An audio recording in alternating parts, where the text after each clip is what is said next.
మీరు గూగుల్‌లో ఏదైనా సెర్చ్ చేస్తే 1 సెకండ్‌లో ఆన్సర్ ఎలా వస్తుందో ఎప్పుడైనా ఆలోచించారా? గూగుల్‌లో ఏదైనా వర్డ్ టైప్ చేసిన వెంటనే మీ ఫోన్ ఒక సెర్చ్ రిక్వెస్ట్ పంపుతుంది. ఆ రిక్వెస్ట్ ఇంటర్నెట్ ద్వారా గూగుల్ సర్వర్స్‌కి వెళ్తుంది. గూగుల్ దగ్గర ప్రపంచం మొత్తం భారీ డేటా సెంటర్స్ ఉన్నాయి. ఇవి లక్షల కంప్యూటర్స్ కలిసి అతిపెద్ద భారీ పరిమాణం గల బ్రెయిన్ లాగా పనిచేస్తాయి.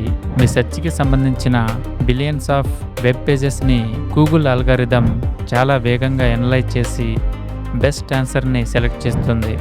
ఆ రిజల్ట్ మిల్లీ సెకండ్స్‌లో మళ్ళీ మీ ఫోన్‌కి వస్తుంది. అందుకే గూగుల్ ఆల్మోస్ట్ ఇన్‌స్టంట్‌గా ఆన్సర్ ఇస్తుంది. అంటే మీరు గూగుల్‌లో సెర్చ్ చేసినప్పుడు ప్రపంచంలో ఉన్న వేల కంప్యూటర్స్ కలిసి 1 సెకండ్‌లో ఆన్సర్ కనుక్కుంటాయి. మరిన్ని వీడియోస్ కోసం మన ఛానల్‌ని సబ్స్క్రైబ్ చేసుకోండి.